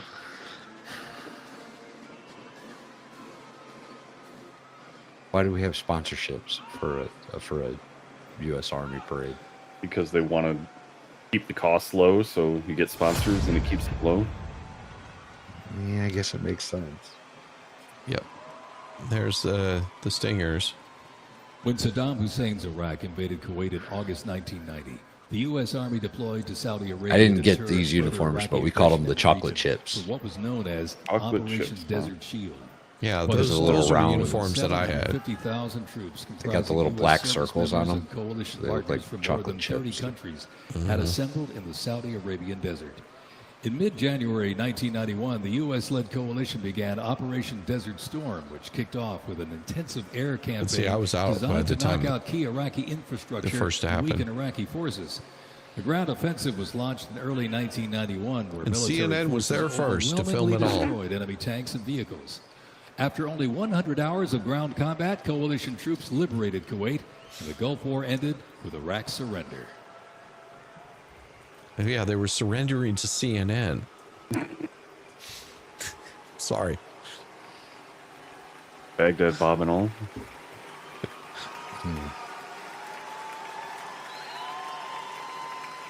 From Yeah, Fort it was a Riley, little Kansas, this is the 1st Infantry Division, one of the Army's most storied divisions. Nicknamed the Big Red One because I have of the that distinctive combat red patch. on their unit patch. As the oldest continuously serving division in the U.S. Army, Was the unit attached has to them. participated in every major operation since World War I, living up to its motto, My no mission too second? difficult, no sacrifice First? too great. I'd have to duty look. I don't remember what first. deployment it was, but The we got 1st attached to them Infantry a Division little was while. originally established as the 1st Expeditionary Division in 1917 and spearheaded the American Expeditionary Forces in France during World War I. In World War II, the Fighting First stormed Omaha Beach on D-Day and liberated Nazi concentration camps. The highly decorated unit has had 37 members of the Big Red One awarded the Medal of Honor. In Washington, D.C., the 1st Division Monument stands in President's Park, memorializing those who died while serving in the 1st Infantry Division. Ladies and gentlemen, they are the Big Red One, the 1st Infantry Division.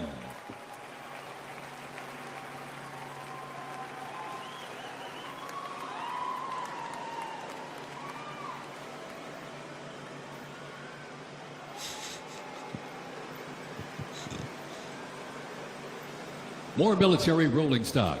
During Operation Desert Storm, the M2 Bradley fighting vehicle proved its value on the that a battlefield. Bradley? It is fast, it is tough, and it is lethal. Named for General Omar Bradley, a leader from West Point's famed class of 1916, the Bradley was built to carry troops into combat with protection and power. That's what Armed Mrs. with Flux a worked on. 25-millimeter chain-driven cannon and twin tube-launched optically tacked Paladins. wire-guided missiles, it played a critical role in clearing the way during the ground assault into Iraq. They're making While new, a Paladin looks and sounds like a tank, it is technically a self-propelled howitzer and was first introduced back in the 1960s. Over the years, it's been upgraded to perform in versatile battlefields from Vietnam to the Soviet Union First time to Iraq. I saw Mrs. Flux working, she popped out of the engine compartment of one of those. I was like, fuck, where did you come from? You can tell because the gun's so small. Very lethal, but it's small. The Paladins are bigger. More girth. Yes, there's more girth. And length. Well, it's supposed to go longer. The round Giggity. They go longer. goes longer. It's longer and more girthy for length Yes. and You need distance. You need that. However, It both can are, go the both distance. are- You got to shoot your load and shoot it right true. Because it takes a while to reload. Couple seconds, yeah. Night, Torin. That Doran. Night, Torin. That's a gun. That right there. I'm surprised they don't have. Normally they have all the guns named. I would imagine. I guess they don't for parades, but still, you should have the gun named. Oh, they have nothing on these. They're completely blank. Yeah. These are probably just for show. Oh yeah, they're Yeah. just show, but still, they should. The guns should always have a name. They're not in rotation anymore. So I they don't have care. names. It should have a name. I don't care. This was what we went to Iraq the first time with that style Humvee. Yeah. Yeah. Those were the ones I started working on whenever I enlisted. Oh, What were those ones? I never drove a track vehicle. I did. It was a Really? lot of fun. oh, it is. Yeah. Yeah. Totally different from a wheeled vehicle. No, I only Yes. I only drove wheeled vehicles. That was the Abram they were just showing, right? I think so. I can't remember. It was after the Like that? Yeah. Yeah, that's the Abram. Old Ironsides. This In the Gulf War, no division hit harder or moved faster than the 1st Armored. The 1st Armored Division, nicknamed Old Ironsides, is the oldest, most That's recognizable us, Old armored division in the Ironsides! United States Army. As part of the buildup for World War II, cavalry and reconnaissance units were brought together to form the 1st Armored Division in 1940. In the Gulf War, no division hit harder or moved faster than the 1st Armored. Old Ironsides really led the way. During Desert Storm, they engaged in some of the largest tank battles in Army history that were decisive victories, shattering enemy formations. Based in Fort Bliss, Texas, America's Tank Division is currently supporting missions in 20 countries across 5 continents. From World War II to today, Old Ironsides remains battle-proven and always ready. Woo, woo, woo, woo. Whoa. That was our unit. We were in the 1st Armored. Gay.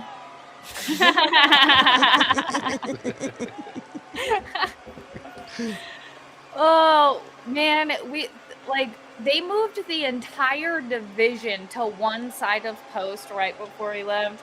You know how much it sucks to move an entire division to a new spot? Yes. It's irritating.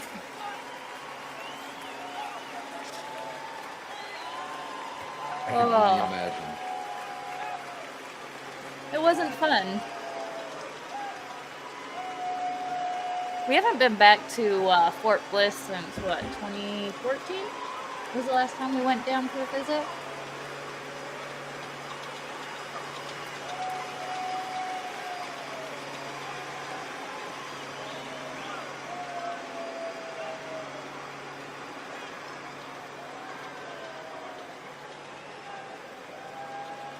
I wonder if that's 1, 2, or 3, or 4. Some of these guys must not be military or something because they're all out of step. Yeah, you know, yeah. When it comes to the U.S. and actually having good DNC, the U.S. doesn't shine with DNC. Nope.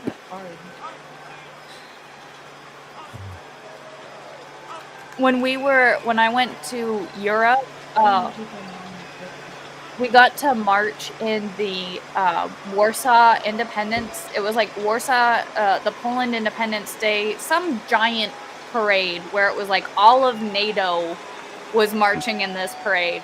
And it's like we were right in between the Brits and I don't know, but following the Brits is their DNC. They have like taps on their shoes, man. They are on point. And then it's us. Like we went to the tattoo in Scotland where they nice. bring all of the crown's military from all around the world into one place, and it is amazing. It's incredible to see all these to see a bunch of different militaries and whatnot. We'll see, and that's my first. Well, we've only been around for 200. That's my first sergeant was like, these countries have had years and years and years to perfect like what they want. Our force is young and we're a fighting force. We don't care about drill and ceremony. Exactly. Oh, the ceremony! Hooray! Yeah, let's go kill something. Right? Yeah, that's what we're good at. Still in service today, including on the front That's lines. what we're good at. Chinese and North Koreans also have the, if you don't do it right, we're going to kill you. That too. That too. True.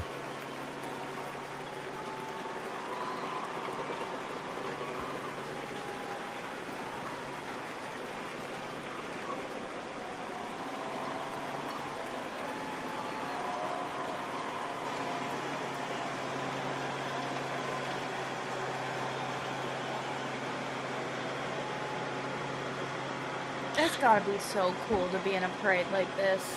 Yeah, especially if you're riding up there because you don't have to pay any attention to driving. Special thanks to our sponsors. Right? You just have to sit there and wave. I love that the UFC is sponsoring this too. Of course. You know, you saw who was there. Organization and depose. This is our era, the global war on terrorism era. On September 11, 2001, terrorists destroyed the World Trade Center in New York City and struck the Pentagon in Washington, D.C. using commercial airliners. In response, the U.S. launched the global war on terrorism. The U.S. would stop potential threats around the world and take the fight to terrorist groups and the nations that back them. The Army immediately deployed forces to Afghanistan to destroy Osama bin Laden's al-Qaeda terrorist organization and depose his sponsors, the ruling Taliban. The 2003 President Bush expanded the war to Iraq. Soldiers and other armed services overthrew Iraq's dictator Saddam Hussein. The fight to stabilize Iraq and prevent terrorist groups from overthrowing its new government continues to this day. The campaign in Afghanistan lasted until 2021 when U.S. forces withdrew and the Taliban returned to power. Over the course of the two-decade conflict, over 2 million servicemen and women, less than 1% of the American population, deployed in support of the global war on terrorism. Oh wait, no, we Most didn't of deploy, those but who we served joined. were members of the United States Army. I deployed twice. Damn.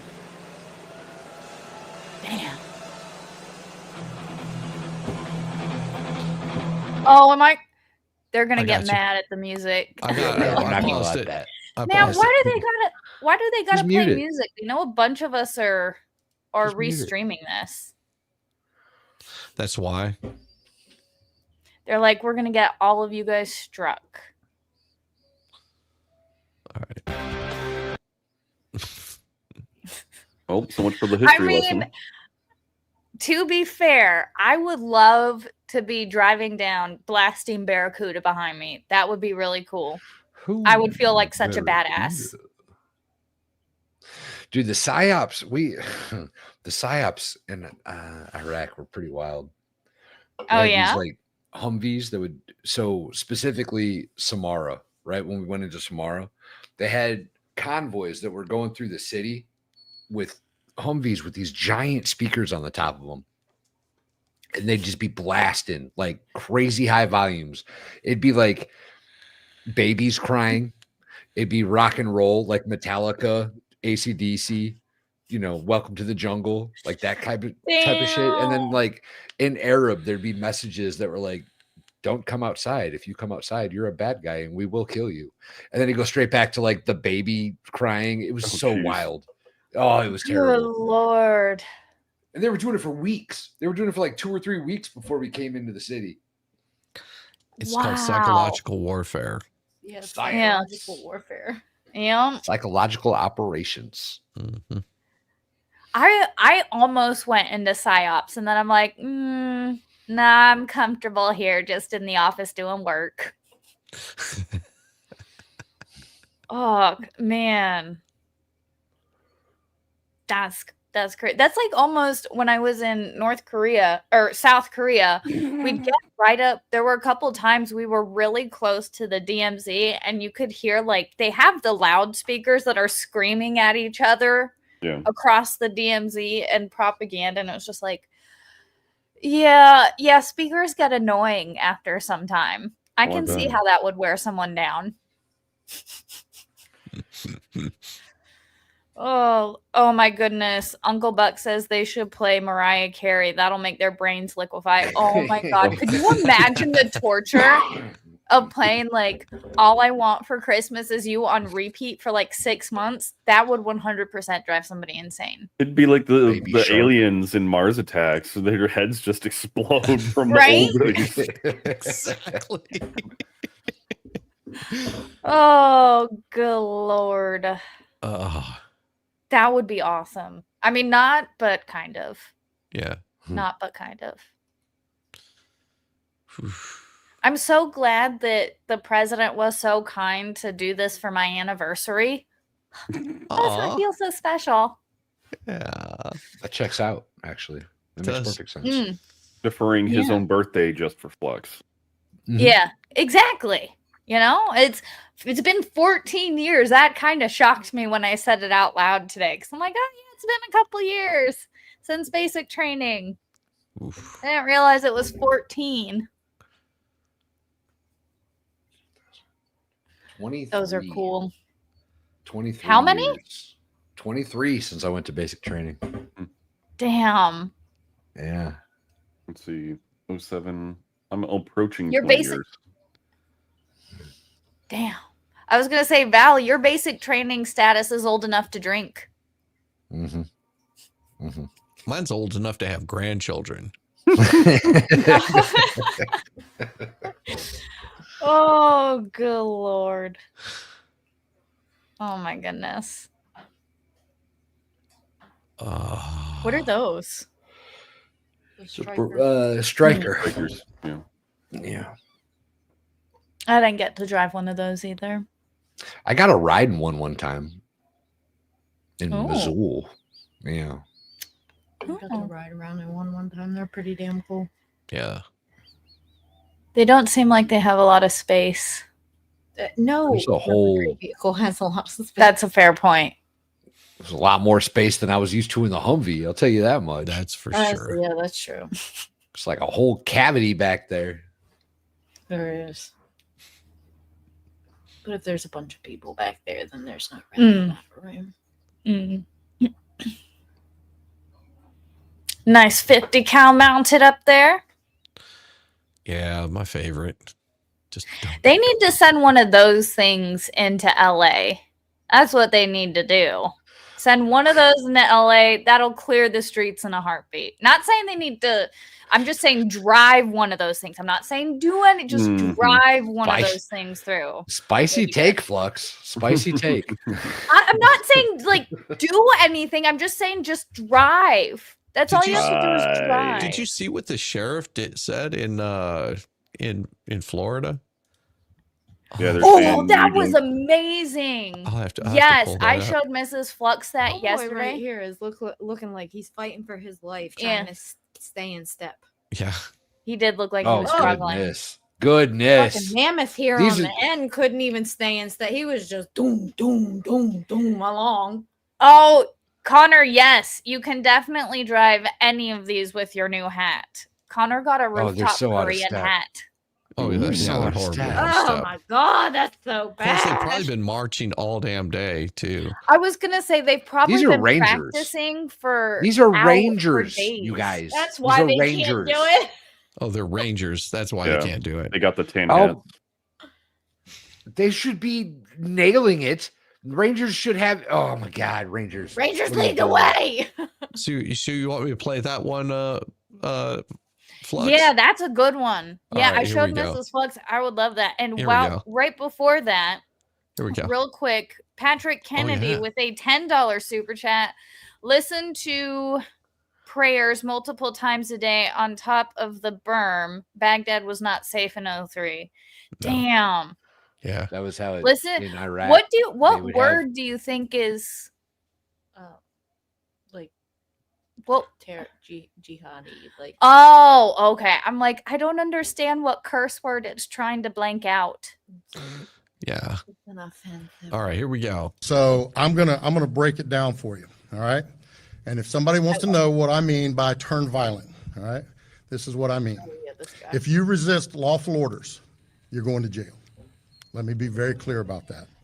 If you block an intersection or a roadway in Brevard County, you are going to jail. If you flee arrest, you're going to go to jail tired because we are going to run you down and put you in jail. If you try to mob rule a car in Brevard County, gathering around it, refusing to let the driver leave, in our county, you're most likely going to get run over and dragged across the street. If you spit on us, you're going to the hospital and in jail. If you hit one of us, you're going to the hospital and jail, and most likely get bitten by one of our big, beautiful dogs that we have here. If you throw a brick, a firebomb, or point a gun at one of our deputies, we will be notifying your family where to collect your remains at, because we will kill you graveyard dead.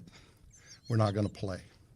This has got to stop. You're watching what's taking place out there. You're seeing police officers that are being attacked, being spit on, being put in harm's way just for doing their Florida jobs. ain't playing, y'all. You're seeing ICE agents that are Seriously. being targeted for doing their jobs. And you're seeing obstructionists that are doing all of this, standing in the way of law and order. Damn. Well, that's one way to do That's it. what That was that's amazing. what they need. Yes. That's exactly what you need. That's the kind of attitude you have to have. Here, I'll get that back up for you. So, wow. Spice Baby says, "Wow, I'm not gay, but I love him." Right? Yes. I mean, no homo or no hetero, but I love him. Who's that other sheriff down there? Is it Polk County? no, that's Broward County. Broward County, yeah. The other sheriff down there, the one guy. Somebody in Oh. chat knows what I'm talking about. Yeah.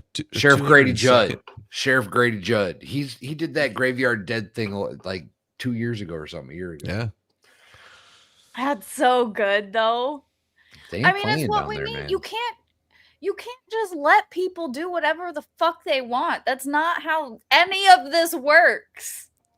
I And think this is. I'm all for being like, hey, maybe we just put a few tanks on the streets, not do nothing with them, but just put them there and Here we go. Pull up my let screen. people. The problem with show of force like that is if you're going to put a tank there, then it just becomes a big thing to get attacked That's a without the fair ability point. to do anything back. So You deploy the pepper spray from within inside. You just sit inside and you. Pew, pew.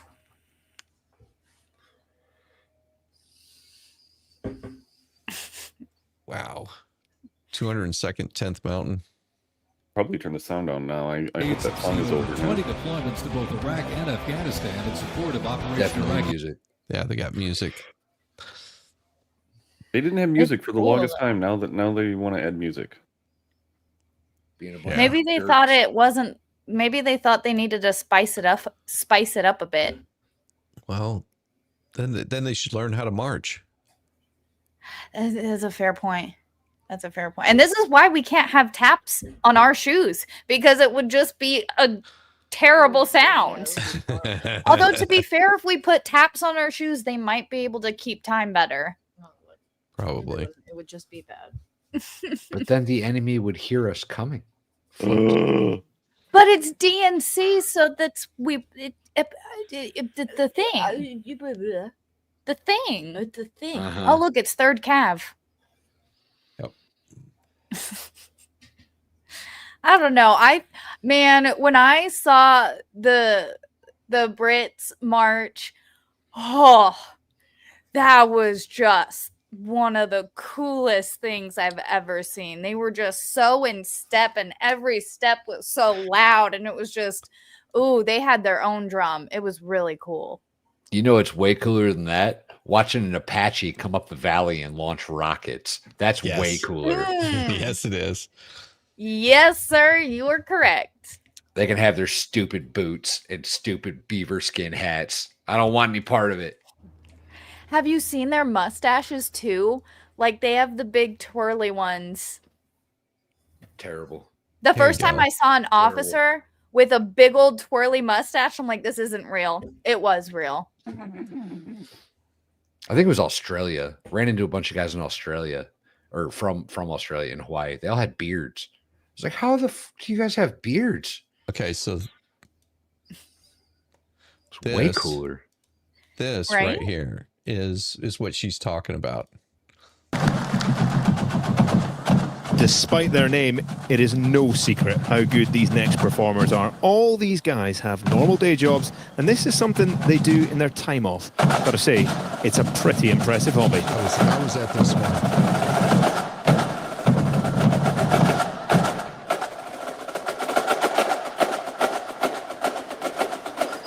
I'm jealous of the hat. Right?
That's Edinburgh Castle right there in the background. Okay, but that looks like a Swiss court, not a Edinburgh. If it's part of the United Kingdom, if they work within the United Kingdom or any part of the United Kingdom, they're at the tattoo.